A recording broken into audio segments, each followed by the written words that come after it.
भगवान शंकर की कथा, यीशु महापुराण की कथा यदि वैशाख महीने में आप श्रवण करने के लिए बैठे और पूरा विश्व आस्था चैनल के माध्यम से लोग जो अपने घर में बैठकर मोबाइल पर, फेसबुक, यूट्यूब पर इस कथा को श्रवण कर रहे हैं। आज जानकी नवमी के साथ में कथा प्रारंभ हो रही है। इस कथा के मध्य में प्रदोष का व्रत भी पड़ेगा और बीच में प्रदोष भी पड़ेगा। तो जरा विचार करिए कि छत्तीसगढ़ वालों का पुण्य कितना प्रबल है कि जानकी नवमी से कथा प्रारंभ हो रही है, प्रदोष बीच में पढ़कर कथा आगे बढ़ रही है। छत्तीसगढ़िया सबले बढ़िया, जरा दम से बोलो जरा, छत्तीसगढ़िया। तो ये तो छत्तीसगढ़िया महतारी की कृपा है ना। और माँ जब तक कृपा ना करे ना तब तक दुनिया में कोई सुख प्राप्त नहीं हो सकता, कोई आनंद प्राप्त नहीं हो सकता। और ये जो कथा हो रही है ना, ये भी एक माता जी की जिससे ही हो रही है। श्रीमती कमला देवी श्रीधार, जिन्होंने जिद पकड़ ली थी कि मुझे कथा करवाना है और कथा अपने गांव में होना है, और कहीं अपने पूर्वजों का पुण्य प्रबल हुआ होगा, कहीं भाग्य प्रबल हुआ होगा, कहीं आनंद प्रबल हुआ होगा, तब जाकर ये कथा कुरुद छत्तीसगढ़ में आई है। और आप दिल से सुनो, अपने जीवन में आनंद की अनुभूति करो और जिस भाव से कथा को श्रवण कर रहे हो उसको अपने अंदर धारण करो। केवल यहाँ से सुनी, यहाँ से निकाल दी, बच्ची कुची थी कपड़े में से झटकार दी, घर पहुंचे तो लोगों ने पूछा कहाँ गई थी, तो कहा कथा सुनने के लिए गई थी। कुछ लेकर आई है तो कहा हाँ वहां पर प्रसाद बट रहा था तो वो लेकर आ गई। तो प्रसाद की मूलता नहीं है, शिव पुराण में सबसे ज्यादा मूलता है कथा को अपने अंदर उतारने की, शिव महापुराण को अपने अंदर धारण करने की, भगवान शंकर को अपने भीतर उतारने की मूलता है। इस कथा को जितना उतार सकते, इस कथा को जितना धारण कर सकते उतना करो। आप अपनी जिंदगी में जितना शिव महापुराण को उतार सकते उतना उतार।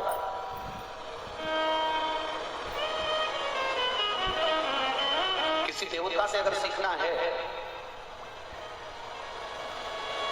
33 कोटि देवी देवताओं में अगर किसी से हमें सीख सबसे ज्यादा अगर प्राप्त होती है तो वो कालाधिपति महाकाल राजा देवदेव महादेव से प्राप्त होती है।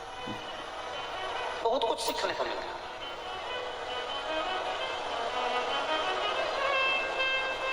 और कथा जो क्रूद में चल रही है इसका नाम है गौरी शंकर, शिव महापुराण की कथा।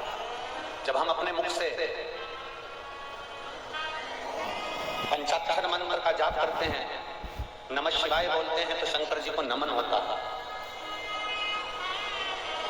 जब हम अपने मुख से षडाक्षर मंत्र का जाप करते हैं, ओम नमः शिवाय कहते हैं तो शिव जी को प्रणाम होता है। और शिव महापुराण की कथा कहती है जब हमारे अपने मुख से श्री शिवाय नमस्तुभ्यं कहते हैं तो केवल शंकर जी को प्रणाम नहीं होता, गौरी शंकर को प्रणाम होता। केवल एक शिव जी को प्रणाम नहीं, केवल एक देवदेव महादेव को प्रणाम नहीं, यहाँ गौरी शंकर दोनों को प्रणाम है। मतलब देवी, श्री मतलब माता, श्री मतलब शक्ति, और शिवाय शंकर।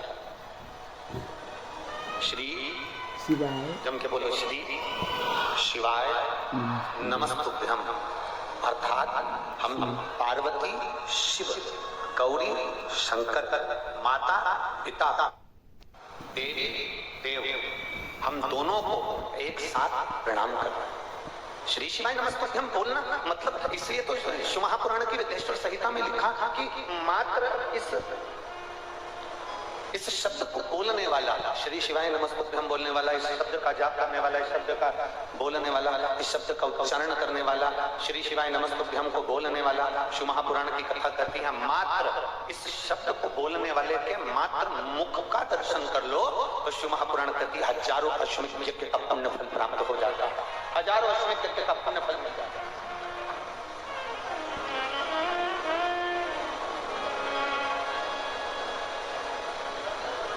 श्री शिवाय नमस्तुभ्यं, श्री शिवाय नमस्तु श्री शिवाय नमस्तु नमस्तु। केवल जब हम श्री शिवाय नमस्तुभ्यम कहते हैं तो माता पार्वती और भगवान देवरिंद्र महादेव, शिव और पार्वती दोनों को नमन, दोनों को प्रणाम। ये पक्ष ना चल रहा है, शिव और पार्वती दोनों को नमन हो जाता है।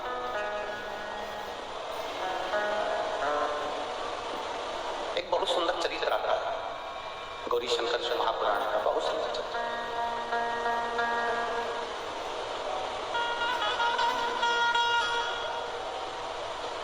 स्त्री नारी,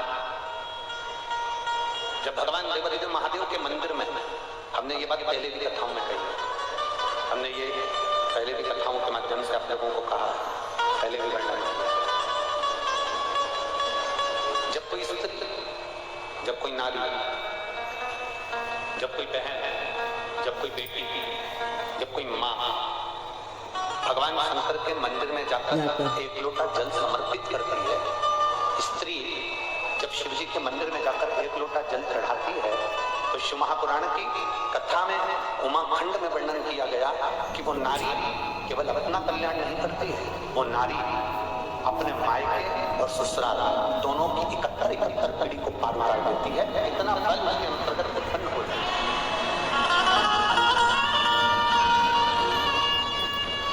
अगर भगवान देवरिंद्र महादेव के मंदिर में फूलवश्वी चला जाता, फूलवश्वी अचानक अनायास, बिना सोचे, बिना समझे, बिना विचार के,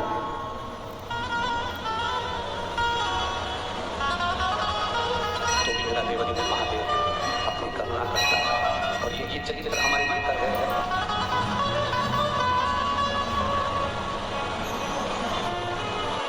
जिसके पास में चोरी का धन है, देवराज नामक का ब्राह्मण चोरी का धन है जिसके पास में, और उस चोरी के धन को लेकर अचानक अनायास बिना सोचे, उसने नहीं सोचा था कि मुझे शंकर के मंदिर में जाना, उसने विचार नहीं करा था कि मुझे शिव जी के मंदिर में जाना, उसने ये विचार कर रखा ही नहीं था कि मुझे शंकर की चौखट पर पहुंचना। अनायास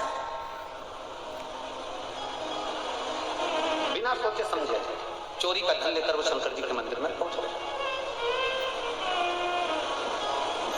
इसलिए हम कथा में पहले कहते हैं आपको, आप लोगों ने टीवी के माध्यम से भी श्रवण करा होगा और कभी आपने पंडाल में बैठकर भी सुना होगा, तो हमने एक बात जरूर आप लोगों से कही है।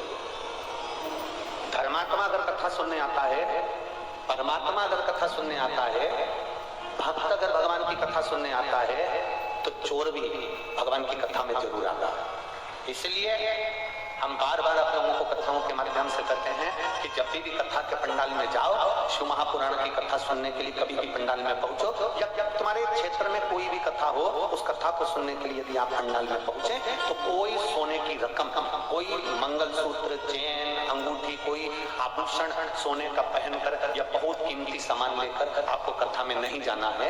कथा में शंकर से बड़ा कोई कीमती नहीं होता, इसलिए हमें महादेव को लेकर अपने घर जाना है, सोने की रकम लेकर कथा में नहीं जाना। कोई विशेष आभूषण लेकर हमें कथा में नहीं जाना,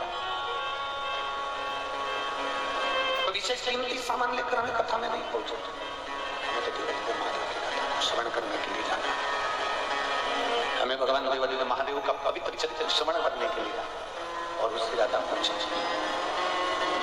और तेरी कृपा बिना न मिले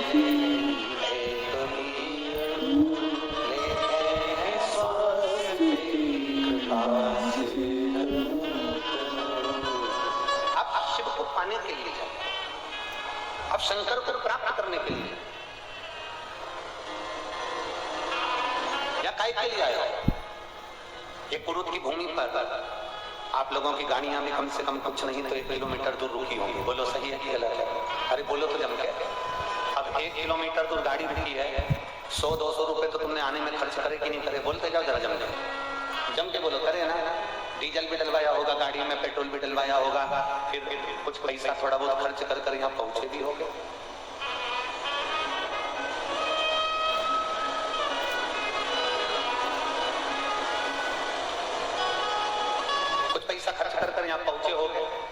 तो जरा विचार करिए, 100, 200, 50, 500 रुपए तुमने खर्च किया, इतनी धूप में चलकर तुम पंडाल तक पहुंचे हो, तो ईमानदारी से बोलना, क्या केवल लोगों को देखने के लिए पहुंचे हो? अरे बोलो तो, सहेली से बात करने के लिए पहुंचे हो? रिश्तेदारों से मिलने के लिए पहुंचे हो? नहीं, इस चिलचिलाती बैसाख की गर्मी में अपना धन खर्च कर अपने पैसे से लाखों की संख्या में अगर आप यहाँ पहुंचे हो तो केवल शंकर भगवान को प्राप्त करने के लिए और अपने दुखड़े शिव जी से कहने के लिए पहुंचे, अपने मन की बात भगवान देवदेव महादेव से कहने के लिए पहुंचे, अपने हृदय की बात भगवान शंकर से कहने के लिए पहुंचे हो, और उनके पास बैठकर 2 क्षण अपने मन की बात देवदेव महादेव से हम कहें, महादेव हमारे मन की बात सुने, इसलिए हम भगवान शंकर की पवित्र कथा में पहुंचे, भगवान देवदेव महादेव की पवित्र कथा में हम पहुंचे, उनसे देखकर हम चर्चा कर सकते, किसी भी बहाने से जाओ पर शिव के मंदिर तक जाओ, किसी भी भाव से जाओ पर शंकर के करीब नहीं। श्री शिवाय नमस्तुभ्यम, हर हर महादेव। आज पूज्य प्रदीप मिश्रा जी ने कथा में बहुत अच्छी बातें बताई हैं और पूज्य प्रदीप मिश्रा जी ने बताया है कि हमें भगवान शंकर के दरवाजे तक जरूर जाना चाहिए, इससे भगवान शंकर हमारी बहुत जल्दी मनोकामना पूरी करते हैं। और पूज्य प्रदीप मिश्रा जी ने बताया है कि जो कोई भी नारी 1 लोटा जल भगवान शिव को समर्पित करती है तो वो अपनी 34 योनियों को पार उतार देती है, पीढ़ियों को, अपने मायके से भी और ससुराल से भी। अगर पूज्य प्रदीप मिश्रा जी की कथा और उपाय आपको अच्छे लगे तो प्लीज़ लाइक, कमेंट और शेयर जरूर करें। और पूज्य प्रदीप मिश्रा जी की कथा और उपाय देखने के लिए मेरे चैनल को फॉलो जरूर करिएगा ताकि अगली वीडियो की नोटिफिकेशन आप तक आ सके। श्री शिवाय नमस्तुभ्यम, हर हर महादेव।